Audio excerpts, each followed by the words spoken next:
NCERT class 10 maths हमारा chapter 1 है और उसमें हम लोग क्लास 3 कंटिन्यू करते हैं। ये क्वेश्चन नंबर 12 है और ये क्लास थोड़ी सी थ्योरी हो जाएगी, तो मैं कोशिश करूँगा इसे समझाने की। आप एक बार इसको देखिएगा और जो इम्पोर्टेंट होगा वो मैं आपको बता दूंगा। क्वेश्चन नंबर 12 है, इस p is a prime number, if p is a prime number then root p is irrational, true और फॉल्स। तो p कोई प्राइम नंबर, मान लेते हैं 17, तो रूट 17 एक इरेशनल नंबर होगा। 3 कोई प्राइम नंबर है, मान लेते हैं p is equal to 3, then root 3 should be a irrational number, true और फॉल्स। तो ये बिल्कुल ट्रू है कि if p is a prime number then root p is irrational, hence root 2, root 3, root 5 ऐसे करके इरेशनल है क्योंकि ये सब प्राइम है। ठीक है, अब ये एक थ्योरम है और ये एग्जामिनेशन पॉइंट ऑफ व्यू से नहीं है, इसका मैं प्रूफ नहीं देखना है, लेकिन फिर भी एक बार मैं कोशिश करता हूँ इसे समझाने की।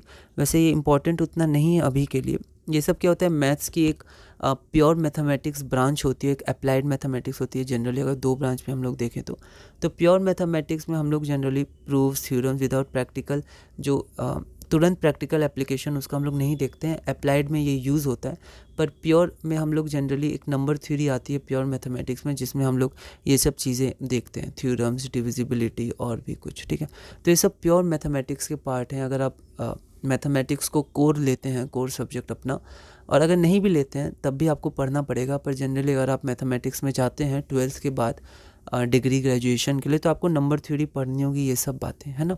और फिर और आप स्पेशलाइजेशन करते हैं तो फिर और आगे आपको इनको पढ़ना है, पर अभी हमें बस ये जानना है। तो एक बार फिर मैं कोशिश करता हूँ इसको बताने की। थ्योरम हमारे पास क्या है, let p be a prime number if p divides a square then p divides a where p is a positive integer, prove it. NCERT solve example है। तो p डिवाइड्स a स्क्वायर, तो सबसे पहले हम लोग जनरली समझने के लिए कुछ वैल्यूज़ ले लेते हैं। p प्राइम नंबर है तो मान लेते हैं p हमारे पास 2 है स्टार्टिंग के लिए। अब p डिवाइड्स a स्क्वायर, तो a की कोई वैल्यू होगी, a पॉजिटिव इंटीजर है और a स्क्वायर चाहिए। ठीक है, तो हम मान लेते हैं a बराबर मान लेते हैं 4 है। ठीक है, तो a स्क्वायर क्या हो जाएगा, 16 हो जाएगा। ठीक है, तो अब p डिवाइड्स a स्क्वायर ये गिवन है ना। देन मतलब हमें देन को प्रूव करना है, और इफ़ गिवन है तो p डिवाइड्स a स्क्वायर, तो 2 डिवाइड 16। डिवाइड को हम लोग जनरली ऐसे स्लैश का मतलब ये जो वर्टिकल बार है वैसे भी लिख सकते हैं। ठीक है, या फिर हम लिख सकते हैं 2 डिवाइड 16, 2 डिवाइड 16 ये गिवन है, तो प्रूव करना है 2 डिवाइड्स a। इसके लिए 16 के लिए a की वैल्यू 4 होगी, तो 2 डिवाइड्स a ये सही है। ठीक है, ये बहुत ही लॉजिकल लग रहा होगा क्योंकि a से a स्क्वायर निकाला है और 2 16 को डिवाइड कर रहा है तो 4 को भी करेगा। वैसे अगर हम लोग a की वैल्यू हम लोग ले लें, मान लेते हैं 2 ही ले लेते हैं a की वैल्यू, तो a स्क्वायर 4 हो जाएगा, तो 2 4 को डिवाइड करता है तो 2 2 को भी डिवाइड करेगा। तो लॉजिकल लगता है, लेकिन हमें मैथ्स में इसको लॉजिकल को भी बहुत प्रूव करना होता है बेसिक एक्सियम्स से, है ना। तो हम लोग एक बार इसको देखते हैं कि let p be a prime number. अब p को यहाँ मैंने 5 ले लिया और a को 25 ले लिया, तो a स्क्वायर 125 है। अब दिया है p डिवाइड्स a स्क्वायर, इसको जनरली हम लोग ऐसे लिखते हैं। ठीक है, पर अभी हमें नहीं जानना है ये। तो p डिवाइड्स a स्क्वायर, तो 5 डिवाइड्स a स्क्वायर 125, तो 5 डिवाइड्स 125, तो p डिवाइड्स a, तो 5 डिवाइड्स 25 जो बिल्कुल सही है ना। तो p डिवाइड्स a स्क्वायर, तो p डिवाइड्स a, है ना। तो 5 डिवाइड्स 125, तो 5 डिवाइड्स 25। उसी तरह p की वैल्यू 3 ले लेते हैं, a की वैल्यू 6 ले लेते हैं, तो 3 डिवाइड्स a स्क्वायर, तो a स्क्वायर 36 और 3 डिवाइड्स 36 ये दिया है या सही है। तो आप देख सकते हैं 3 डिवाइड्स 6, तो 3 a को भी डिवाइड कर रहा है, p a को डिवाइड कर रहा है, इसे हमें प्रूफ करना है। तो इसको हम लोग देखते हैं। लेट a, अब जो a है वो कोई कॉम्पोजिट नंबर है। ठीक है, और अगर वो कॉम्पोजिट नंबर है तो उसका प्राइम फैक्टराइजेशन होगा। ठीक है, p1 p2 p3 p4 ऐसे करते करते pn उसका हो जाएगा। Okay, p1 p2 p3 pn are prime numbers not necessarily distinct. ठीक है, ज़रूरी नहीं है कि वो डिस्टिंक्ट ही हो सकता है p1 p2 p3 p4 सब एक p के बराबर ही हो, कुछ भी हो सकता है, मतलब ज़रूरी नहीं है कि वो अलग अलग ही हैं। तो a को हमने प्राइम फैक्टराइजेशन कर दिया। ठीक है, अब हम लोग आगे देखते हैं, नॉट नेसेसरीली डिस्टिंक्ट। ओके, आगे देखते हैं। तो a स्क्वायर हमें निकालना है पहले, क्योंकि p a स्क्वायर को डिवाइड कर रहा है, तो a स्क्वायर मतलब दोनों को इंटू करेंगे, तो p1 times p1 p1 square, p2 times p2 p2 square, p3 times p3 p3 square. ठीक है, तो pn आपका हो जाएगा pn स्क्वायर। ठीक है, तो a स्क्वायर बराबर इतना हो गया।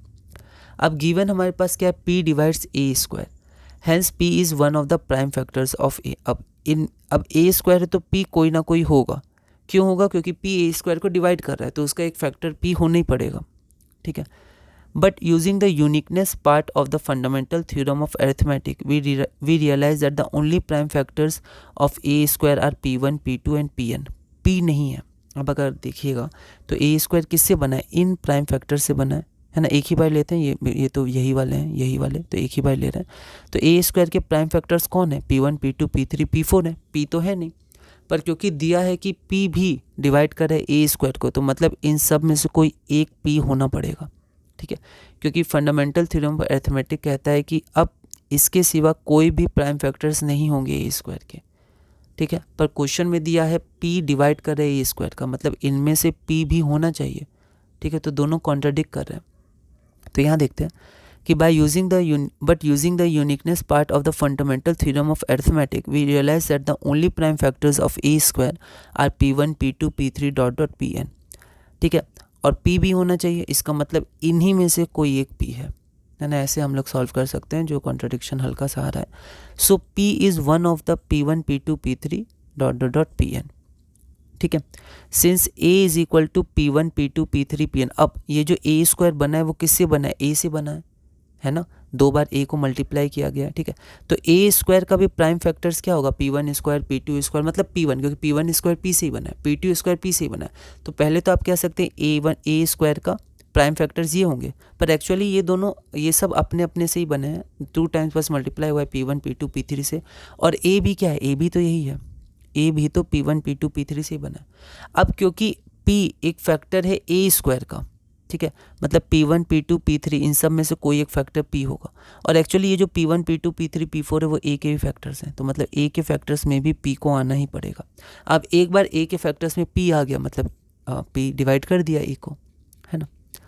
सो p is one of the factors of, या p is one of the p1, p2, p3, pn.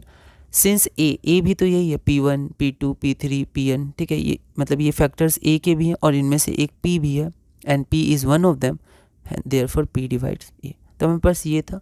ठीक है, अब हम लोग आगे बढ़ते हैं, क्योंकि हम लोग को अभी बहुत ही बेसिक में आगे बढ़ने हैं. एनसीईआरटी में दस, इसलिए मैं थोड़ा थोड़ा बताते हैं, वरना इसके लिए हायर स्टडीज़ करनी पड़ती है. अब यहाँ पर ये क्वेश्चन इंपॉर्टेंट है. Prove that √2 is irrational. NCERT solve example है. तो प्रूफ के अलग अलग मेथड्स होते हैं. जो प्योर मैथमेटिक्स होता है उसमें बहुत ही ज़्यादा इंपॉर्टेंट होता है प्रूफ. इसकी थ्योरी भी होती है, प्रूफ थ्योरी बहुत सारी होती हैं. तो एनसीईआरटी में लास्ट में अपेंडिक्स में थोड़ा थोड़ा इसका नॉलेज दिया हुआ है. तो एक होता है प्रूफ बाय कॉन्ट्राडिक्शन. ठीक है, तो ये हमें साबित करना है कि √2 इरेशनल है. ठीक है, तो हम लोग पहले ये मान लेते हैं √2 रैशनल है.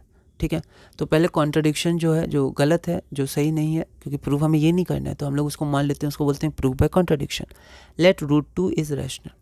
तो अगर √2 रैशनल है तो a rational number can be represented in the form of p by q, where p and q are integers and q is not equal to 0. ठीक है, तो अगर √2 रैशनल है तो √2 को रिप्रेजेंट कर सकते हैं p by q या a by b, कोई दिक्कत नहीं है. Where a and b are integers and b not equal to 0.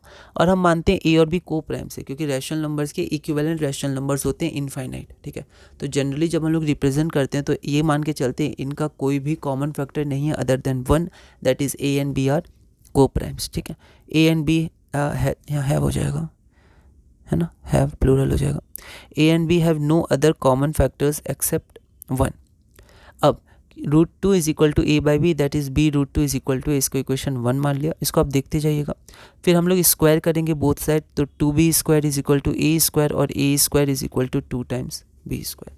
अब a स्क्वायर के फैक्टर्स क्या हो गए? 2 और b स्क्वायर, तो हम कह सकते हैं 2 डिवाइड्स a स्क्वायर. ठीक है, अब 2 डिवाइड्स a स्क्वायर, तो ये क्या है? प्राइम है. तो 2 डिवाइड्स a स्क्वायर, तो 2 डिवाइड्स a, जो हमने अभी थ्योरम देखा था, तो इसको इक्वेशन हमने 2 मान लिया. ठीक है, अब आप क्या करते हैं, ये हटा भी सकते हैं थ्योरम. ये तो मैंने लिख दिया, पर आप बोर्ड में लिखेंगे तो फिर आपको पूरी थ्योरम लिखनी होगी, क्योंकि उसके पहले तो कोई क्वेश्चन आपने किया नहीं होगा.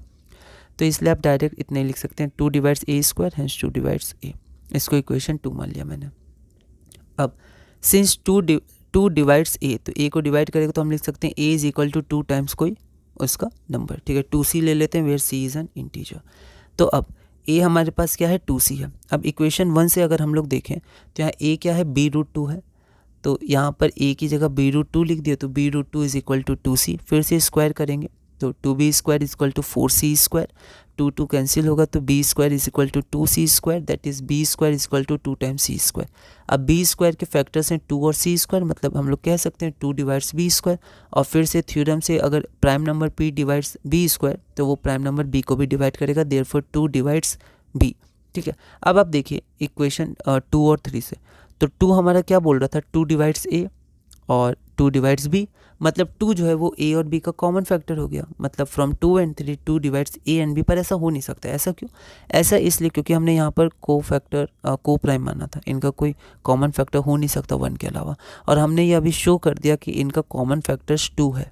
तो ये तो कॉन्ट्रडिक्शन हो गया, जहाँ से हम लोग शुरू करे थे तो कॉन्ट्रडिक्शन हो गया। मैथ्स में क्या होता है, पिछले स्टेप सही होने चाहिए आगे बढ़ने के लिए, ठीक है, लेकिन पीछे ही गलत हो गया, हम जो आगे और आगे हम सही बढ़े हैं उसको आधार मानकर आगे सही तरह से बढ़ रहे हैं, तो यहाँ पर कॉन्ट्रडिक्शन नहीं आना चाहिए था। कॉन्ट्रडिक्शन आ गया मतलब पीछे का कोई ना कोई स्टेप्स या एजम्पशन हमारा गलत हो गया है, ठीक है। तो 2 divides a and b, therefore a and b have at least 2, तो कम से कम 2 तो होनी चाहिए कॉमन फैक्टर। हो सकता है कोई और प्रोसेस करे तो और कोई कॉमन फैक्टर ही मिल जाए, पर 2 तो हो गई, एक भी कॉमन फैक्टर मिल गया except 1, then the 2 numbers are not co prime, but we have already assume that the numbers has to be co prime, have to be co prime, क्योंकि एज्यूम कर लिया हमने तो उसको होना ही पड़ेगा, ठीक है। पर यहाँ पर को प्राइम नहीं है क्योंकि 2 एक फैक्टर आ गया, but this contradicts our assumption that a and b are को primes. This contradiction has arisen because of our incorrect assumption. तो हमने ये इनकरेक्ट मान लिया था, गलत माना था, कुछ ना कुछ तो गलती किया कि एजम्पशन गलत था कि वो दोनों हमारे को प्राइम्स है, और उसके पहले हमने क्या माना था, √2 हमारा रैशनल है। तो इसी कारण क्योंकि को प्राइम्स तब मानना पड़ा जब √2 को रैशनल मानना पड़ा, ए बी के फॉर्म में रिप्रेजेंट करना पड़ा a/b के फॉर्म में, तो वहाँ √2 हमारा रैशनल है, ये कॉन्ट्रडिक्शन है। तो इसलिए अगर कोई नंबर रैशनल नहीं तो उसको इरेशनल होना होगा, क्योंकि rational plus irrational real numbers होता है और रियल नंबर्स देख रहे हैं, हैंस √2 इज़ इरेशनल। अब ठीक इसी तरह हम लोग प्रूव कर सकते हैं √3 इज़ इरेशनल, एनसीईआरटी सॉल्व है। फिर से हम लोग मानेंगे √3 इज़ रैशनल, तो हम लोग को थोड़ा ध्यान रखना है, बोर्ड में अगर कट होता है तो आप बहुत ज़्यादा ऐसे कट नहीं करिएगा, ओवर राइटिंग नहीं करिएगा, हल्का सा बस कट करिएगा। पहले तो हम लोग कोशिश करेंगे कि ये कट ना हो, कंसंट्रेशन रखेंगे, पर हो भी जाए तो एक कट करके आगे बढ़ेंगे। एज्यूमिंग द कॉन्ट्ररी, मतलब हमने जो कॉन्ट्रडिक्शन है उसका या फिर अपोजिट है उसको हमने एज्यूम कर लिया। फिर से हम लोग रिप्रेजेंट करेंगे, देखिए यहाँ पर जैसे ब्रैकेट हो गया था, तो यहाँ पर जैसे मैंने ऐसे इतना कट किया तो इतना कट नहीं करिएगा, बस एक बार ऐसे आप चाहें तो कट करिएगा, वरना आप ऐसे भी लिख सकते हैं, ऐसा कोई दिक्कत नहीं है। क्या फॉर्मेट होना चाहिए, क्या लैंग्वेज होना चाहिए, वो आप टीचर से या अलग अलग जगह से डिस्कस कर सकते हैं कैसा होना चाहिए। यहाँ मैंने एक फॉर्मेट दिया है, तो फिर से a is equal to √3b, square करेंगे 3 डिवाइड्स a स्क्वायर, तो 3 डिवाइड्स a, थ्योरम से p इक्वल टू 3 है, तो अगर 3 a को डिवाइड करते हैं तो a को लिख सकते हैं 3c, where c is an integer. तो फिर हम लोग यहाँ पर अब a इज़ इक्वल टू हमारे पास क्या हो गया, 3c हो गया, ठीक है, लेकिन फ्रॉम 1 क्या है, तो अब ये फ्रॉम 1 वगैरह लिखिएगा तभी आपने इक्वेशन मानी है। तो a बराबर √3b है, तो √3b is equal to 3c, b is equal to इतना, फिर से हम लोग स्क्वायर करेंगे, तो अब देखिए b square is equal to 3 times c square, तो 3 is a factor of b square, that is 3 divides b square, मतलब 3 डिवाइड्स b, इसका इक्वेशन हमने 3 मान ली, from 2 and 3 divides a and b। अब 3 को डिवाइड नहीं करना था क्योंकि a और b को हमने को प्राइम माना था, और except 1 there should be no other common factors, but यहाँ हमने देख लिया कि 3 भी कॉमन फैक्टर है, therefore a and b have at least 3 as a common factor, but this contradicts the fact that a and b are coprime. Our assumption, हमारा assumption ही गलत है, और एजम्पशन गलत क्यों हुआ, a और b को क्यों मानना पड़ा, क्योंकि हमने रैशनल माना था, तभी a/b में रिप्रेजेंट किया था। This contradiction has arisen because of our incorrect assumption that √3 is rational, hence √3 is irrational।